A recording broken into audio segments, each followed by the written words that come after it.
Эрдэнэс үйлдвэрлэлийн технологийн парк. Монгол Улсын их хурлаас 2022 онд баталсан үйлдвэрлэл технологийн паркийн эрх зүйн байдлын тухай хуулийн дагуу засгийн газрын 2023 оны 257 дугаар тогтоолоор төрийн өмчөд үйлдвэрлэл технологийн паркийн удирдлагын Эрдэнэс үйлдвэрлэл технологийн парк компанийг Эрдэнэс Монгол компани 100% охин компани хэлбэрээр байгуулсан. Нэмүртэг шингэсэн үйлдвэрлэл дэд бүтцийг цогцоор нь хөгжүүлэхдээ Эрдэнэс баялагын нөөцийг нэмэгдүүлэх геолог хайгуулын төслүүдийг зис боловсруулах цогцлбор Эрдэнэт үйлдвэрлэл технологийн парк, ган үйлдвэрлэлийн цогцлбор Дархан үйлдвэрлэл технологийн парк, Жонш боловсруулах цогцлбор Бор өндөр үйлдвэрлэл технологийн парк, Кокс химийн цогцлбор 57 үйлдвэрлэл технологийн парк, Нүүрс химийн цогцлбор Багнуур үйлдвэрлэл технологийн парк, барилгын материал үйлдвэрлэлийн цогцлбор Хөтөл үйлдвэрлэл технологийн паркийг хариуцлагатай уул уурхайн зарчмыг баримталж Эрдэнэс баялагын олборлолт, боловсруулалтын олон улсын тэргүүн туршлага, дэвшилтэт технологиг ашиглан мэргэжлийн төвшний удирдлага, менежментийг хэрэгжүүлэн ажиллаж байна. Эрдэнэт үйлдвэрлэл технологийн парк. Эрдэнэт үйлдвэрлэл технологийн паркийг Орхон аймгийн Баян өндөр сумын нутагт орших Эрдэнэт овоо зис молибдены ордыг түшиглэн зис боловсруулах цогцлбор чиглэлээр байгуулна. Эрдэнэт үйлдвэрлэл технологийн паркийн зориулалтаар 1217 га газрыг эзэмшиж дэд бүтцийн бүтээн байгуулалт хийгдэж байна. Паркийн суурь үйлдвэр болох зисийн баяжмал хайлуулах, цэвэршүүлэх үйлдвэрийг Эрдэнэт үйлдвэр төрийн өмчөд үйлдвэрийн газар санхүүжүүлэхээр шийдвэрлсэн бөгөөд төмөр зам, авто замын бүтээн байгуулалтын ажлын явц 80% байна. Эрдэнэт үйлдвэрлэл технологийн паркийн бүтээн байгуулалт 2028 он гэхэд эхний үе шатанд дуусч бүрэн ашиглалтанд орох бөгөөд катодын цис, ферромолибден үйлдвэрлэл нь үндсэн үйлдвэрүүд ашиглалтанд орсноор жилдээ 1 сая 315,65 сая Америк долларын орлого олж 42.6 сая Америк долларын татвар хураамж төвлөрүүлж 91.4 сая Америк долларын цэвэр ашигтай ажиллана. Нийт 1300 орчим ажлын байр бий болно. Хөтөл үйлдвэрлэл технологийн парк. Хөтөл үйлдвэрлэл технологийн паркийг Сэлэн аймгийн Сайхан, Орхон сумын нутагт орших Хөтөл шохон чулууны ордод түшиглэн барилгын материал үйлдвэрлэлийн цогцлбор чиглэлээр байгуулна. Цемент чохоо компани байрлах бүсэд 151 га талбайг хамарна. Үйлдвэрлэл технологийн паркийн хүрээнд нийт 12 үйлдвэр төсөл төлөвлөгдөж байна. Дэд бүтцийг оролцуулан 162 сая Америк долларын хөрөнгө оруулалт хийгдэх ба 1317 шууд ажлын байр бий болно гэж үзэж байна. Үйлдвэрүүд бүрэн ашиглалтанд орсноор жилдээ 557.4 сая Америк долларын борлуулалтын орлого олж 100.3 сая Америк долларын цэвэр ашигтай ажиллаж анхны хөрөнгө оруулалтаа 4.8 жилийн дотор нөхөх боломжтой юм.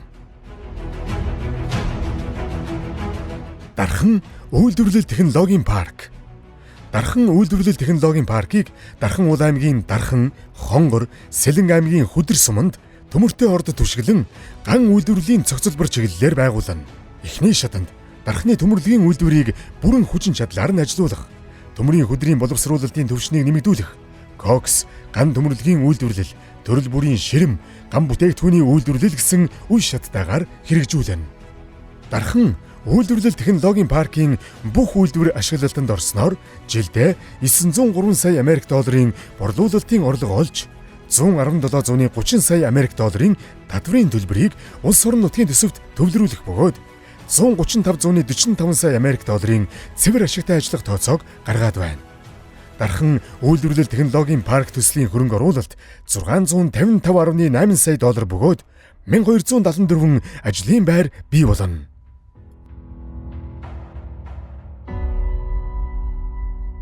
Бор өндөр үйлдвэрлэл технологийн парк. Бор өндөр үйлдвэрлэл технологийн паркийг Хинтээ аймгийн Бор өндөр сумын нутагт Бор өндрийн Жоншны орд, барилгын төмрийн хөдрийн орд болон бүс нутгийн бусад ордуудын нөөцөд тулгуурлан Жонш захиур боловсруулах цогцлбор чиглэлээр байгуулна. Бор өндөр үйлдвэрлэл технологийн паркийг Бор өндөр сумын нутагт 835.9 га боломжит талбайд 4 чиглэлийн кластерт нийт 18 үйлдвэр төсөл төлөвлөгдөж байна.